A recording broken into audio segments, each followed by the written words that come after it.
Olá, amigos, amigas, boa noite, quem assiste ao vivo, bom dia, boa tarde, quem assiste em outros horários. Agradecer às TVs parceiras que retransmitem este nosso curso. Ao vivo tem a mídia Livre, Pão com Ovo, Vozes Livres, Oswaldo Bertolino, PCTV, Chimarrão Marxista, Rogério Matuque, Caverna TV. E, posteriormente, não ao vivo, a TV 247 e a DCM TV, que eu sou colaborador semanal em alguns programas dessas TVs de streamer. E é sempre bom essas retransmissões que dão uma visibilidade maior, né? Uma abrangência, uma dimensão sobre o tema dos meus cursos, né? Esse curso Vida e Obra de Mao Zedong, ele vai virar o volume 5 e último da coleção para principiantes. Quero dar-lhes a notícia boa, eu estou assim muito apreensivo, tenso. Amanhã a transportadora entrega o Stalin para principiantes aqui em casa. Sofreu um atraso considerável, mas já está tudo resolvido. Já todos os envelopes etiquetados, aí mais ou menos 150 pessoas já fizeram os seus pedidos, né? Então, alguns eu tenho que autografar. Então, amanhã chega o volume 4 da coleção. 544 páginas. Foi o maior dos 4. O Marx, o primeiro, 288, Engels e Lenin, 384, e esse 544. Vamos ver o Mao, quanto vai ficar, mas deve sair final do ano ou começo do ano que vem. Eu vou lançar um novo livro até agosto, que é daquele curso que eu dei, Concepção Marxista de Proletariado, que já está bem adiantado a redação, já estou na segunda leitura. Deve ficar também um livro com umas 400, 500 páginas. Isso aí deve sair em agosto, setembro, né? Bom, pessoal, eu peço sempre para vocês se inscreverem no canal. Nós aí devemos estar já ultrapassando 12 mil inscritos. Vamos ver se chegamos aí até o meio do ano nos 15 mil. É um desafio. Eu peço para vocês também compartilharem. Isso dá uma ampliação, né, do espectro, né, da abrangência. E quem puder entrar de membro do canal.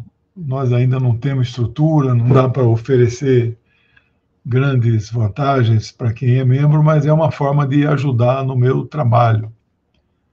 Então, você pode ser membro a partir de R$ 6,90. E membro também das televisões parceiras. Então, ajudar todas estes canais é muito bom para a nossa democracia, para o nosso campo, né? Agradecer aos que já chegaram, né? Oswaldo, Sidney, Cleison, o Márcio, meu amigo jovem Papo Vermelho, o Ivo Miranda e o camarada Danilo. Outros chegarão ainda. E, bom, é a quarta aula. Eu vou voltar, então, à biografia de Mao, porque nós interrompemos 2 aulas, foram fotos com explicações, e aí encerrou a parte de fotos. Estas fotos vão ilustrar o livro. Elas são fotos de domínio público, de boa qualidade de resolução, então elas vão estar no livro, né? Bem, a biografia, então, agora é a parte 2.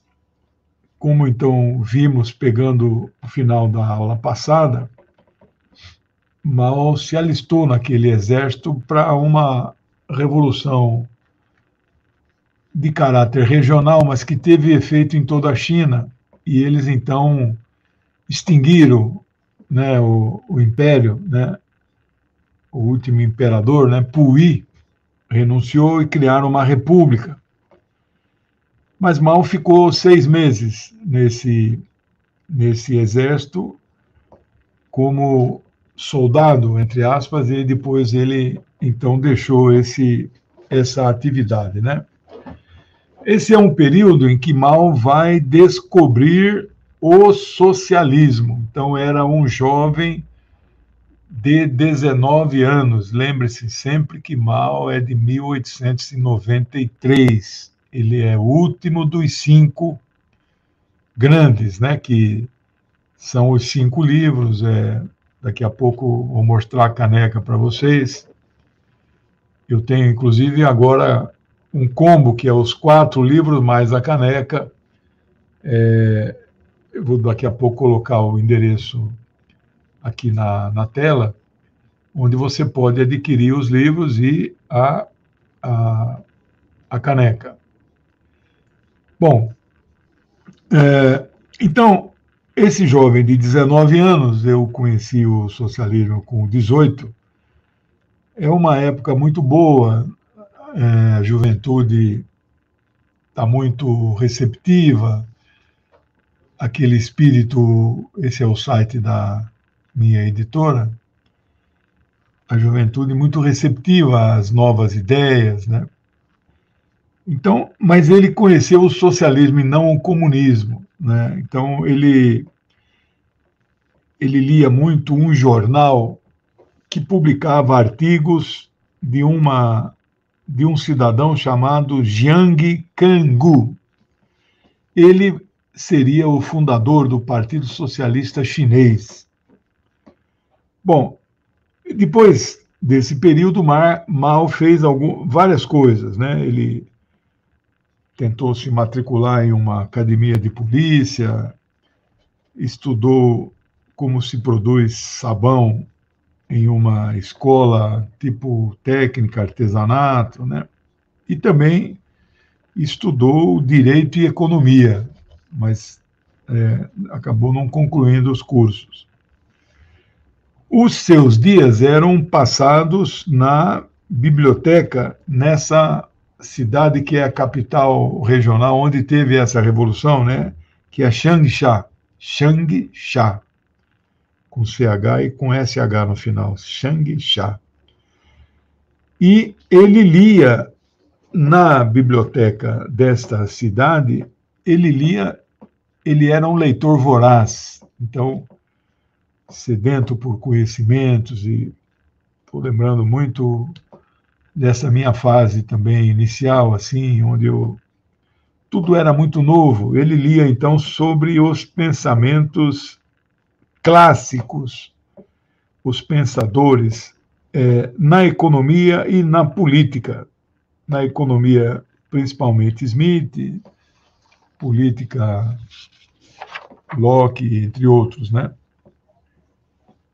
Mao tinha divergências com seu pai, e o pai não via nenhuma utilidade ou validade nesses estudos e pesquisas que ele realizava, nestas leituras. Aqui acabamos de ter um novo membro do canal, Aguinaldo, muito obrigado aí pela sua participação, ajuda muito. Então, o Mao também tinha diferenças com o pai, e o pai acabou tomando uma medida drástica, lhe cortou a mesada e o colocou para morar em tipo um albergue, né? Era uma casa onde ficavam indigentes, né?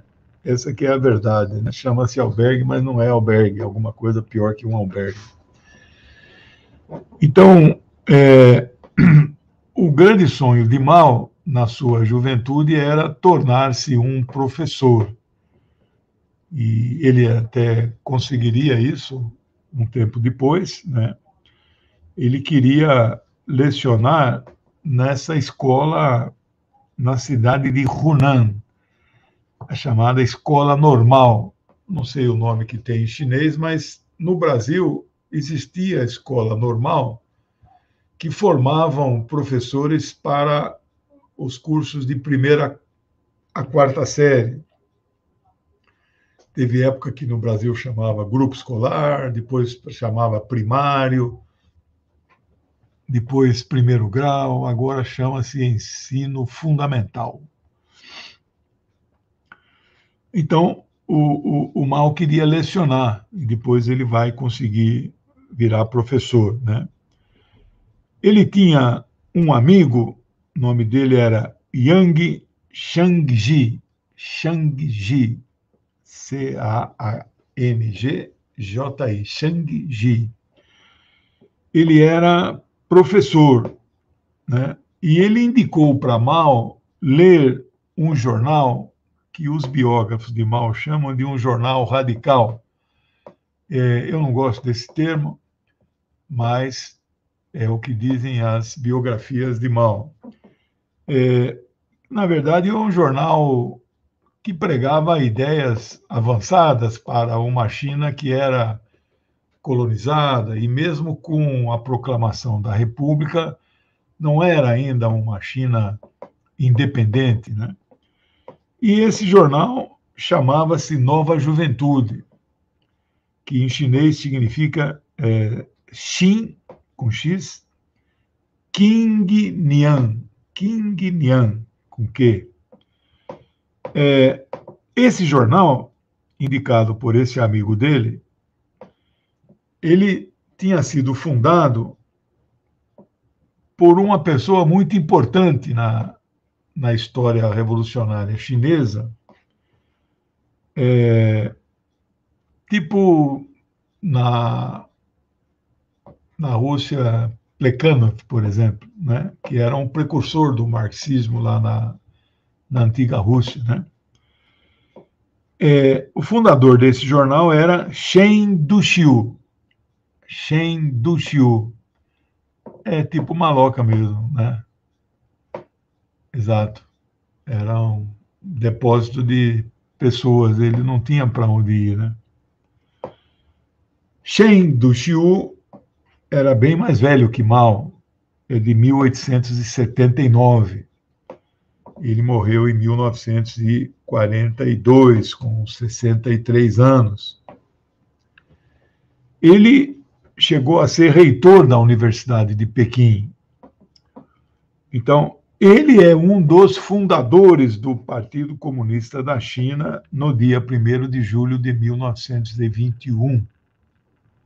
Ano retrasado, completou 100 anos da fundação. Eu fiz palestras, fiz ensaio, é capítulo do meu livro Atualidades da Luta Antiimperialista, né? É um marco muito importante. Este cara mesmo, não estava presente, mas ele é considerado fundador e foi nomeado pelos camaradas o seu primeiro secretário-geral do partido.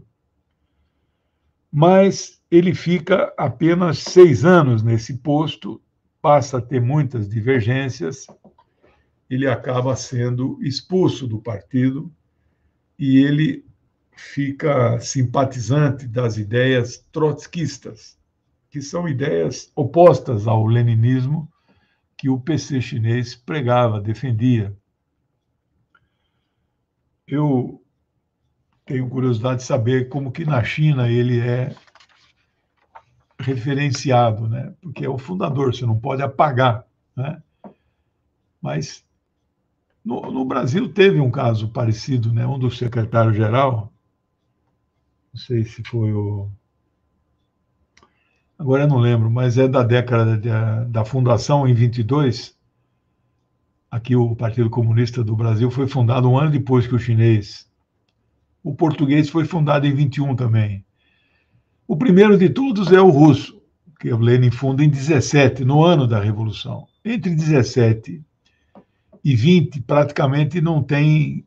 Eu não conheço a história dos partidos do mundo inteiro, mas não há assim, nenhum grande partido que foi fundado. Mas a partir de 21, sim, o português e o chinês.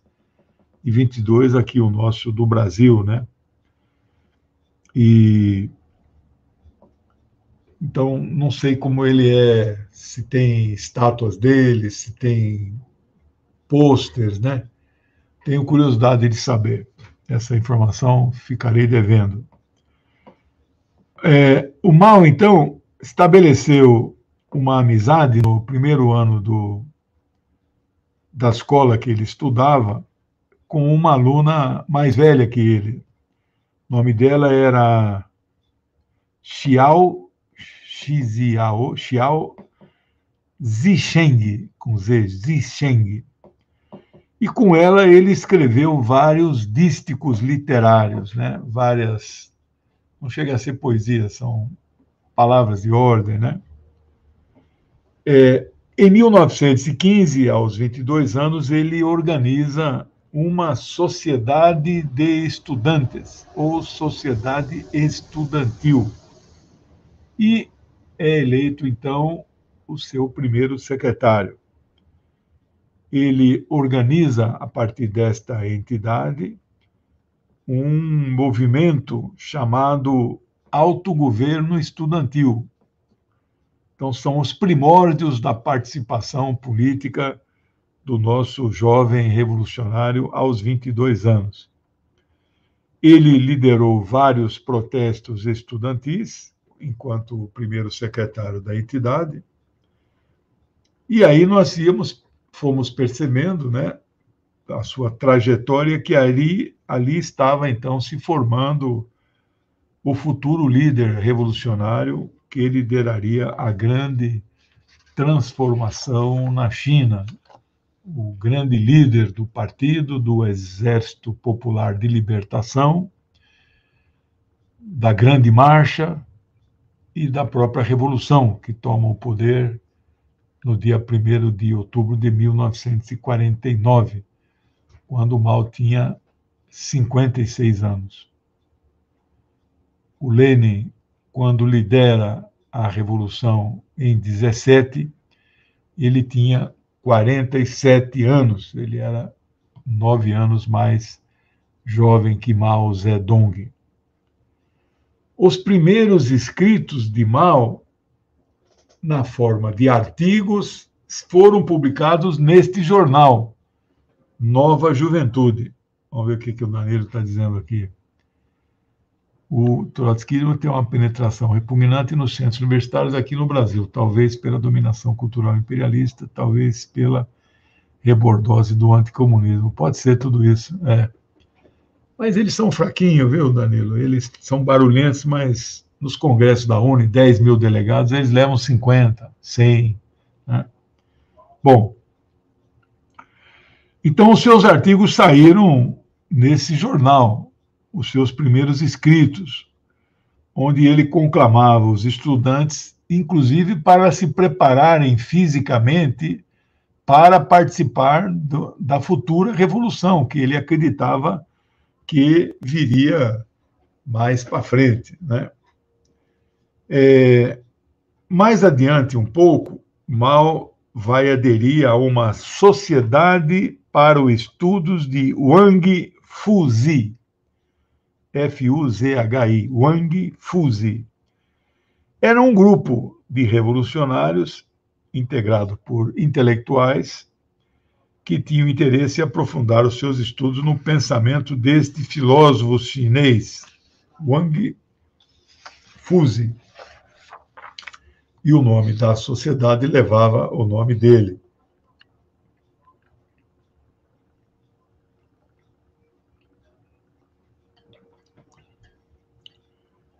A partir de 17, o ano da Revolução Russa, Mao, então, com 24 anos, ele então vai se aprofundar nos estudos militares e na arte da guerra. Todos os grandes revolucionários estudaram artes da guerra, Marx, Engels, Lenin, principalmente, Mao. Claro, aí revolucionários de um time, digamos assim, abaixo desse primeiro time, né? Chou Enlai, Lin Piao, Ho Chi Minh, Nguyen Giap, Vo Nguyen Giap, Che Guevara, Fidel Castro, esses nomes, todos estudaram artes militares, né? Porque pretendiam-se líderes de revoluções armadas. Não havia outra forma de você idealizar uma revolução que transformasse, que enterrasse o sistema capitalista e construísse um novo sistema socialista, né? Por isso, todos eles estudaram. Eu estudei Arte da Guerra, eu li todos os livros. Maquiavel tem um livro, Arte da Guerra, né? Bom, esse período, ele comanda concretamente um pequeno exército, um exército estudantil, que tinha o objetivo de proteger a escola contra saques perpetrados por soldados desse exército. Eu vou falar daqui a pouco desse líder déspota que dominava essa região de Mao Zedong, que cairia mais para frente, né? Então, evitar que a sua escola fosse, então, saqueada por esses saqueadores, né? Ele formou em 1919 com 26 anos. Então, ele vira professor, né? E aí ele decide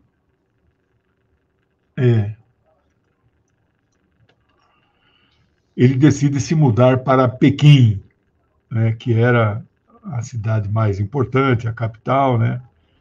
E aí ele encontrou-se com aquele que também foi seu professor, Yang Shangji. Seria uma espécie do seu mentor, não é? E era professor na Universidade de Pequim, que seria o reitor também, né? Esse professor amigo arruma um emprego para Mao como assistente do bibliotecário-chefe da universidade. O nome dele era Li Dazhao. Dazhao, D-A-Z-H-A-O, Dazhao. Que viria a ser também um dos primeiros comunistas chineses, esse Li Dazhao, junto com o Sheng, junto com o Du Shui, desculpe. Então, Li foi um desses primeiros pensadores comunistas que abraçaram o marxismo-leninismo e defendiam uma revolução socialista nos moldes do que Lenin havia dirigido lá na Rússia, em outubro de 17, né? Mas aí, tanto Li como Mao começaram, então, já a desenvolver ideias marxistas-leninistas, mas adaptadas à República da China, que era esse o nome, né, do país. E então as peculiaridades chinesas foram então sendo incorporadas a esse pensamento Mao Zedong, né, que seria então já estaria se consolidando como marxista-leninista. Então essa é a fase de Mao aí na faixa de 26 anos. Bom, ele ainda não tinha fundado o partido, né? É preciso dizer que neste início da caminhada intelectual do camarada Mao Zedong, ele deu uma flertada, né? Você sabe o que é flertar, né? Você dá uma flertada aí. Quando eu era jovem, 50 anos atrás, falavam e flertar com uma moça, às vezes é piscar o olho, assim, entende? Você fica enamorado, né? Ele flertou com o anarquismo, Mao. Então, ainda bem que ele se viu livre dessa filosofia, mas quem especificamente de anarquista é o russo chamado Piotr Kropotkin, né? Que era, na verdade, ligado à nobreza russa, né? Bom, também é preciso registrar uma fase difícil de Mao, mesmo morando em Pequim, já com este emprego, mas que ele não ganhava muito bem. Ele morava em uma sala transformada em dormitório com mais 7 alunos, né? Então você veja as dificuldades, né? Eles eram de Hunan, e a gente diz então ruaneses. Mas em função do sotaque ruanês, interiorano, pode-se dizer assim, tipo caipira, né, como diz no Brasil, eles eram constantemente desdenhados, discriminados pelos seus colegas. Era um sotaque bastante perceptível, né? Bom,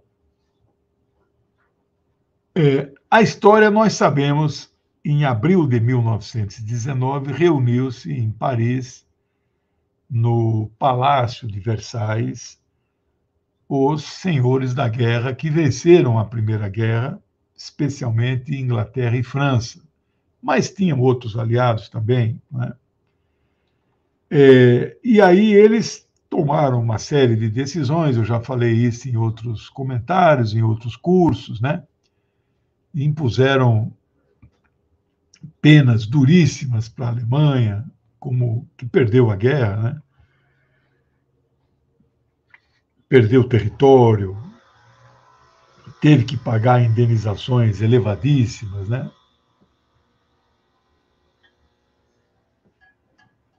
Os historiadores são unânimes que 20 anos depois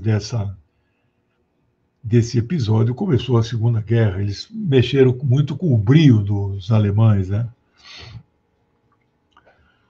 O governo da República da China não esboçou nenhuma reação, ou se esboçou, foi muito fraca, sobre as decisões que constaram ao final deste tratado, não é?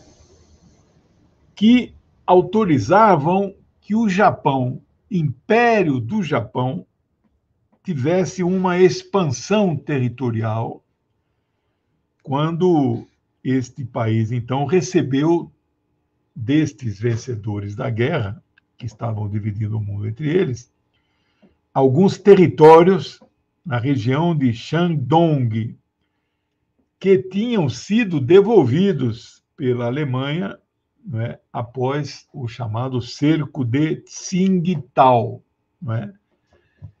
E criou-se um sentimento entre essa juventude estudantil, juventude patriótica verdadeira, de amor à pátria, ao seu território, né? Perderam um pedacinho do território logo para o Japão, né? Então isso causou uma grande revolta entre os estudantes e Mao foi um dos líderes. E aí surgiu, logo depois, um movimento chamado 4 de Maio, né, famoso, que então esses estudantes demonstraram uma elevada consciência política internacionalista, né? Poucas pessoas, eu fui jovem internacionalista porque era comunista, fiz comitê de apoio à Revolução Nicaragüense, a Revolução Iraniana, solidariedade aos palestinos, já tem mais de 40 anos que eu sou militante dessa causa, a Cuba. Então, o jovem comunista é internacionalista. Nem todos estes jovens eram comunistas, mas eles já tinham esta consciência internacionalista e patriótica verdadeira, né? Então, este movimento tinha claramente um caráter anti-imperialista, não é? Mas também era um movimento de política nacional e um movimento também cultural, que conscientizava os seus participantes sobre o sentir-se chinês, né? Patriótico, defesa dos valores e os interesses da China, mesmo sendo governada pela burguesia, não tem dúvida disso, né?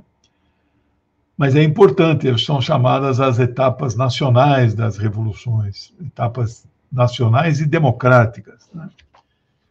Então, Mao lidera esse movimento 4 de maio a partir daquela sua entidade estudantil, né?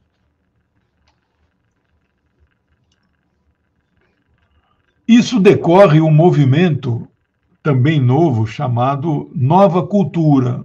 Então, era uma luta para prevalecer a cultura e os valores chineses tradicionais contra, né, a influência imperialista inglesa, estadunidense. Muitos países tinham pequenas porções do território chinês e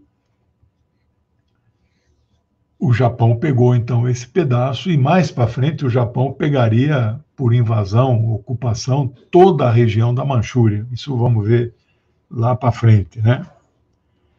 Esse movimento fazia uma relação das derrotas diplomáticas sofridas na Conferência de Versailles e fazia uma ligação com o atraso social e cultural do país. Portanto, eles então enfatizavam a necessidade de valorizar, obrigado, amor, valorizar a cultura e os valores genuinamente chineses. Esse é a caneca. Você pode adquirir só a caneca, R$ 30, mais o frete, ou então comprar tudo junto, pagar um frete só. 4 livros e a caneca, R$ 225, tá bom? O Danilo pergunta: a tentativa de forjar o maoísmo e o stalinismo, destacando as reações revolucionárias, violência imperialista, não seria uma forma de criminalizar o marxismo e o leninismo? Se eu entendi bem a pergunta, tanto Mao como Stalin nunca aceitaram que existisse uma corrente chamada maoísmo nem stalinismo. Eles eram marxistas-leninistas, nada mais, né? Mas às vezes é difícil, os seguidores, né? Eu até hoje encontro gente que me chama de stalinista. Eu não sou stalinista, eu sou marxista-leninista. O Mao dizia isso, o Stalin dizia isso, né? Mas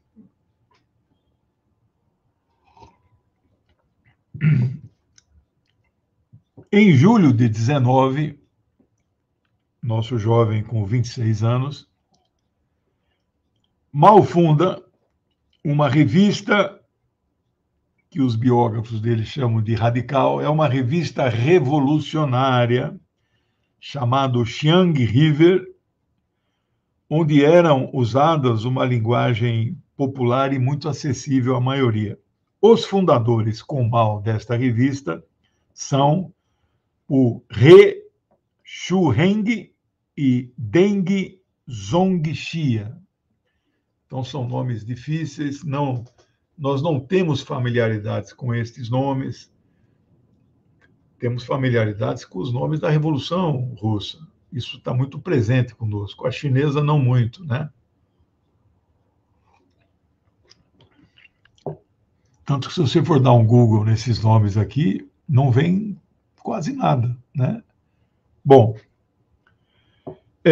nos artigos que eles publicavam, especialmente Mao, nessa nova revista revolucionária, eles defendiam a necessidade da união do povo, união das massas populares, envolvendo principalmente os sindicatos. Mas as ideias que Mao defendia neste momento não se poderiam dizer que eram ideias marxistas. Eram revolucionárias, mas não eram marxistas ainda.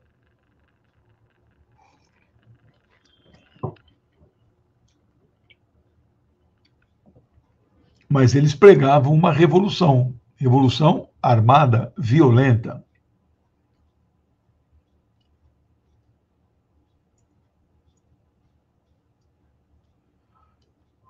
O Mao escreveu um livro sobre a Revolução Cubana e a questão nacional. Fazer uma live, vocês dois falando da Revolução Cubana, eu acompanhei de perto, mas quem é o outro? Aí não entendi.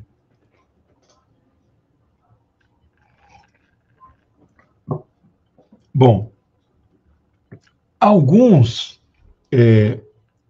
que escreviam nesta revista ainda tinham conceitos anarquistas e de concepção da chamada ajuda mútua, né, entre aspas, né, que era defendido pelo Kropotkin.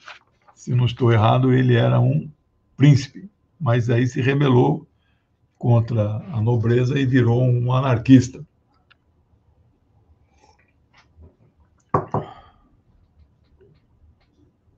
Professor Mao. Ah, não conheço. Essa banda também não conheço. Eu sou muito fraco na minha cultura pop. Minha esposa brinca comigo toda hora. Quando ela pergunta assim, conhece tal? Não conheço. Que mundo você vivia? E eu planejava a revolução o tempo todo, mas não veio ainda. Mas eu parei no tempo aí. Na verdade, eu fui para o século XIX. Eu gosto demais de música clássica. Isso aí eu entendo um pouco. Bom,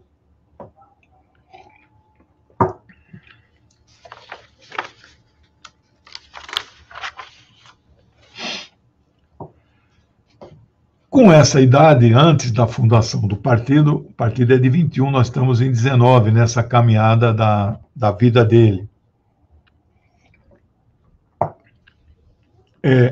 Ele então sai de Pequim e vai mudar para Xangai, que era também já a segunda maior cidade da China, que também era palco de grandes manifestações, né?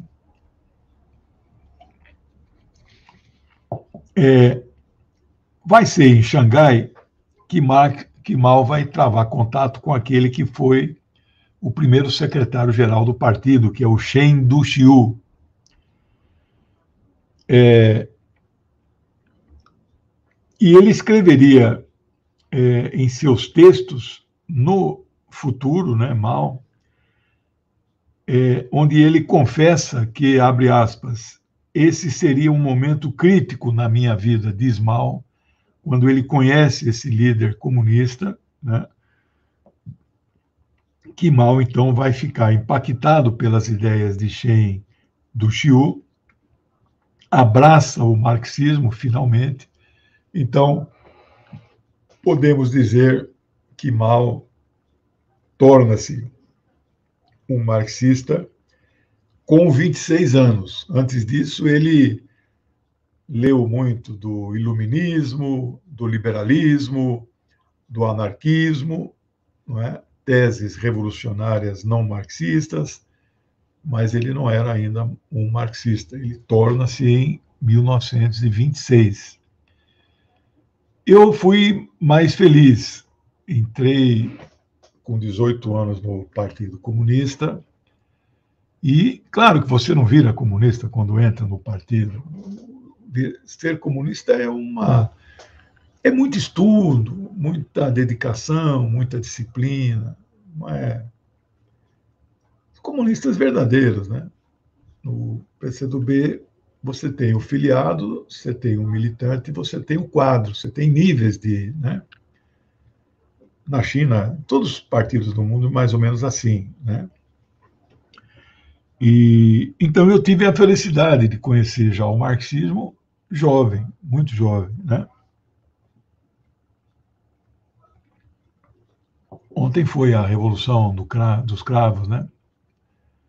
Eu fazia cursinho, tinha 17 anos, 74, e eu já era do Departamento do Aluno, DA, não era diretório acadêmico, DA era Departamento do Aluno.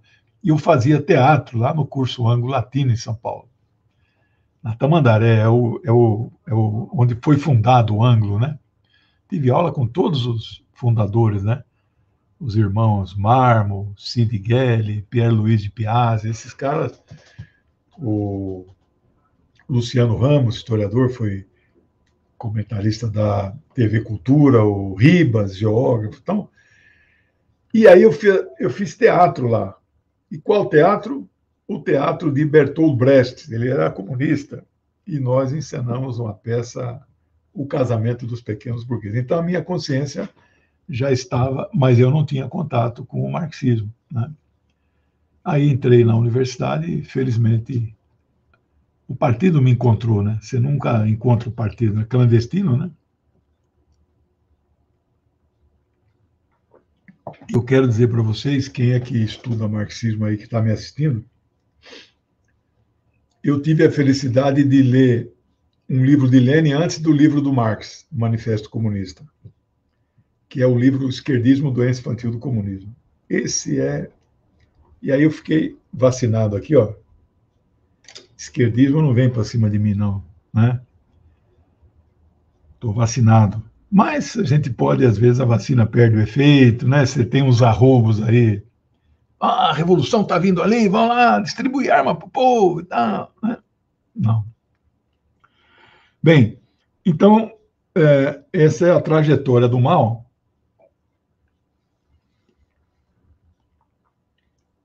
Gostoso do leite do café com um pouquinho de leite em pó é o finalzinho, né? Não sei se vocês gostam. Bom, também será em Xangai que Mao vai conhecer um partido cuja sigla é KMT, Kuomintang, é o Partido Nacionalista Chinês.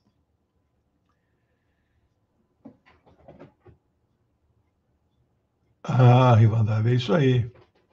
Rompimento, princípios, valores, isso, desde a infância, isso mesmo, isso mesmo. Nunca casei na igreja, não batizei minha filha. A gente tem que ser coerente, né?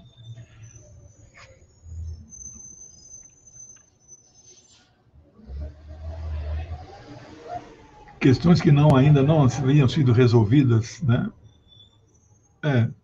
Vamos ver se eu conseguir. A minha amiga Ana Cláudia Garcia, que legal. Ela é revolucionária das nossas, né? Bom,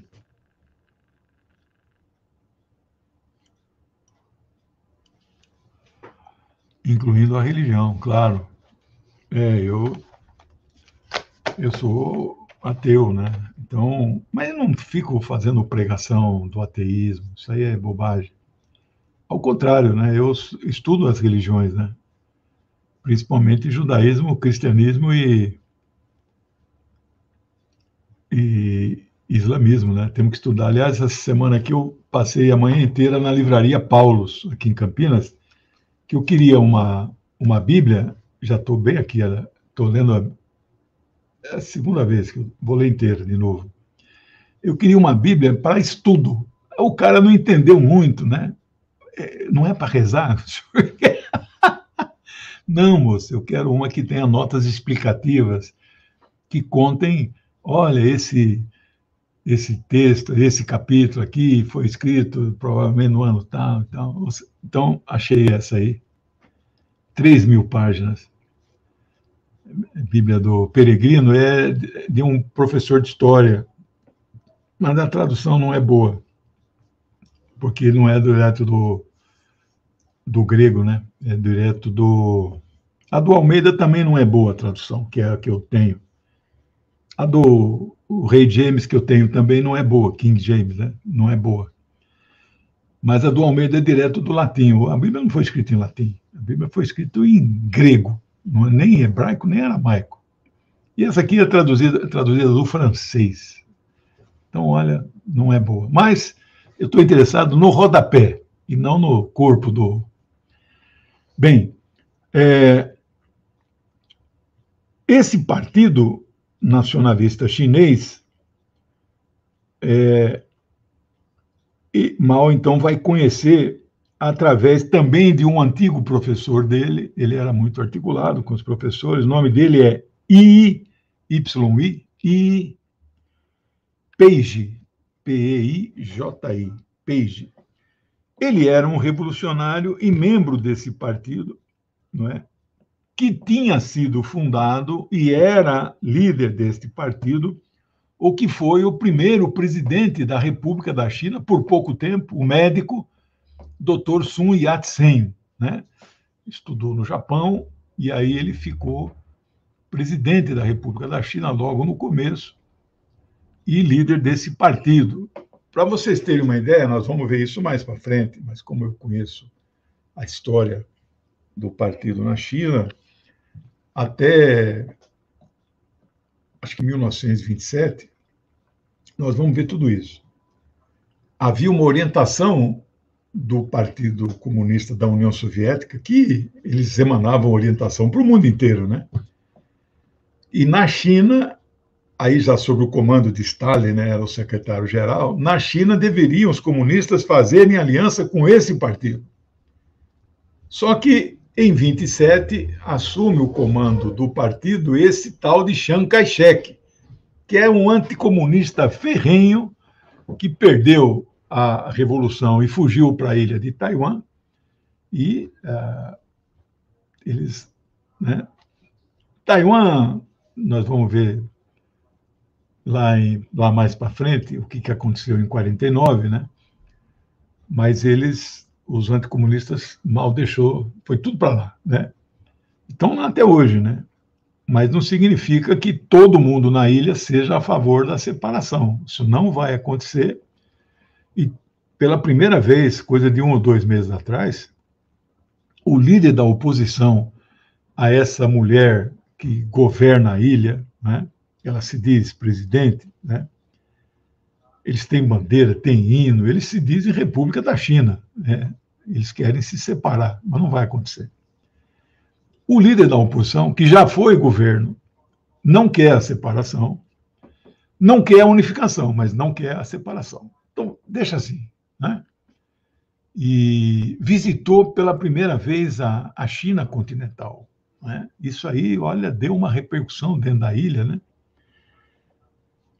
Então, o contato de Mao com o KMT, Kuomintang, né, veio através desse professor, que era um revolucionário e também membro do partido liderado por Sun Yat-sen.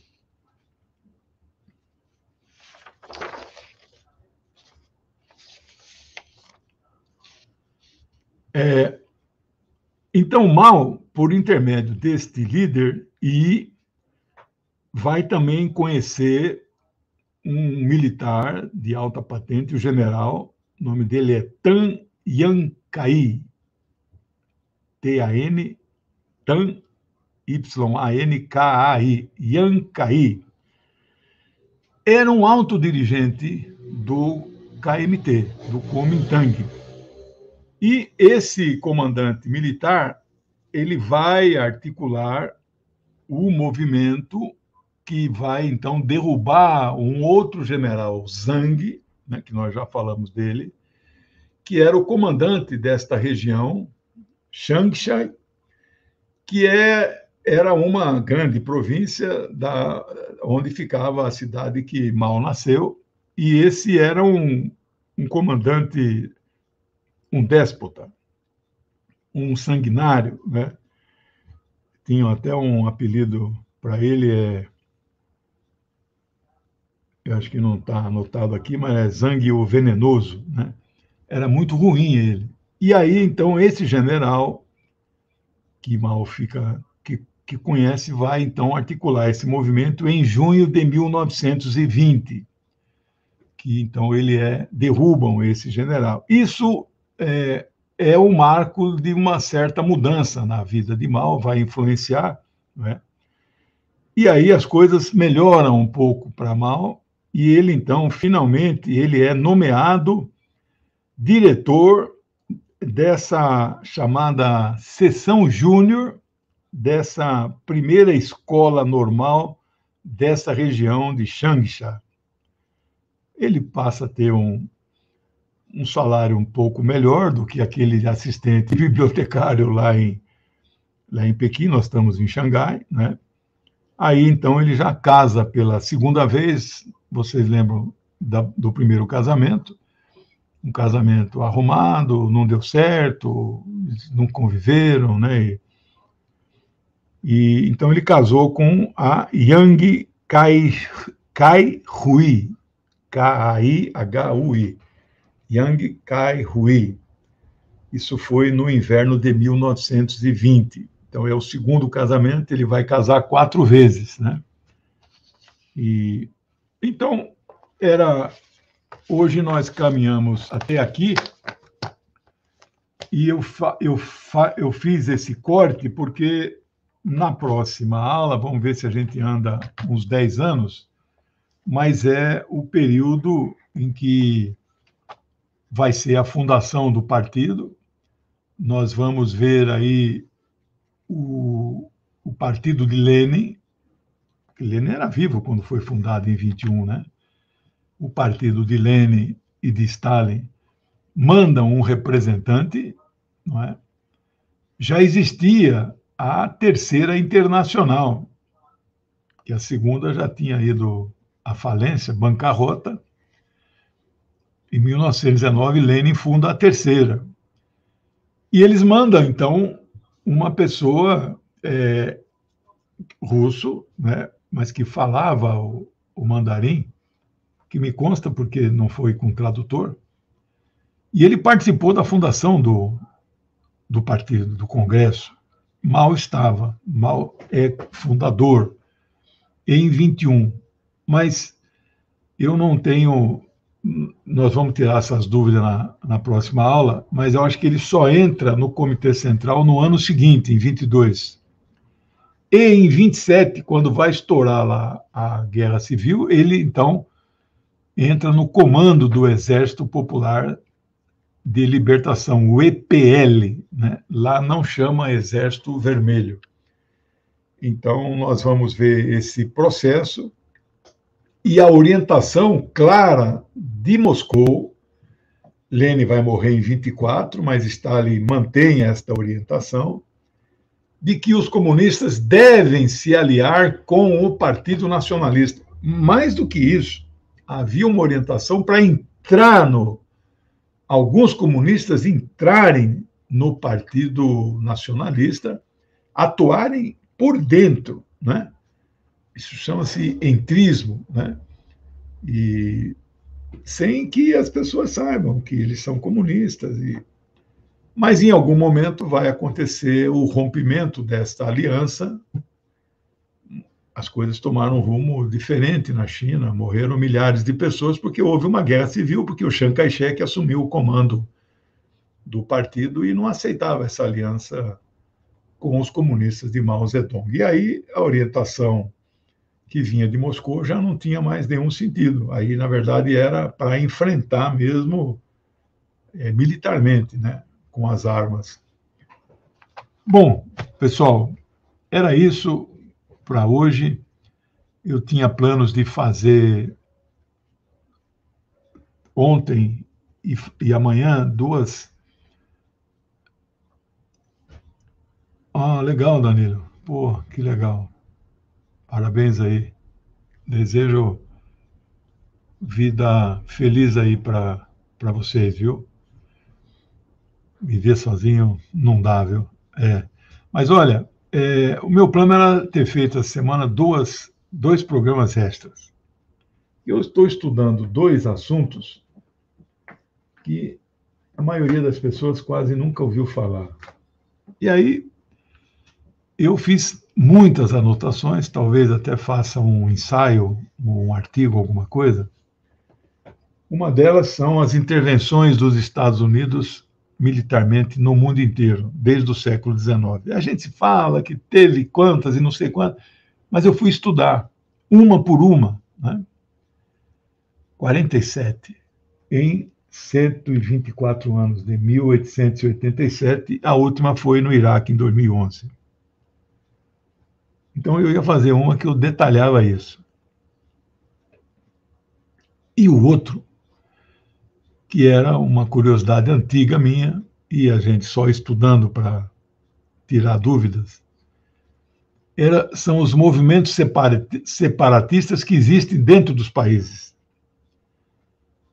A Espanha, por exemplo, tem lá a Catalunha, tem lá a Galícia, tem lá o País Basco. Eles querem se separar da Espanha. Eu fui, então, estudar e pesquisar. Eu fiquei impressionado com a quantidade de movimentos separatistas que existem em muitos países.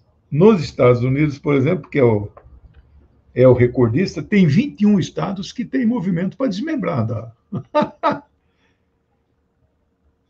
Rússia, 17, Índia e Itália, 16.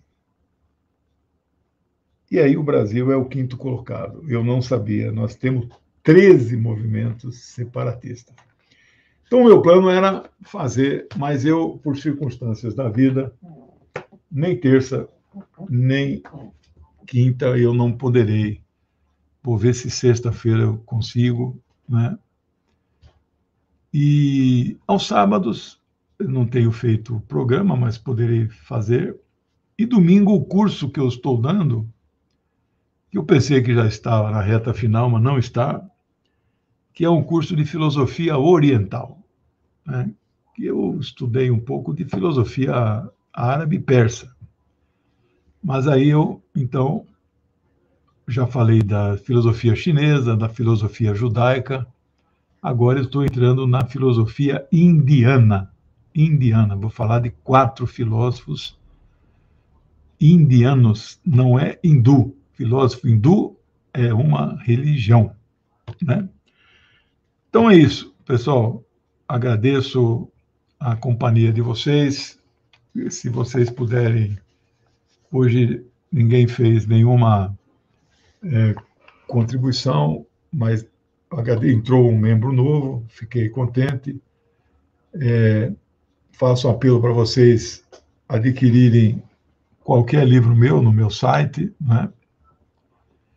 E é isso. Amanhã é um grande dia. Chega o meu 22º livro, A Diplomacia do Dólar. Eu conheço esse livro. Eu conheço. E é a primeira que eu vou falar. Eu também não lembro o nome, mas é muito... O dólar está sob ataque, meu amigo. Sob ataque. A onda agora é a desdolarização. E o Lula está falando bastante nisso. Estou feliz com o nosso presidente.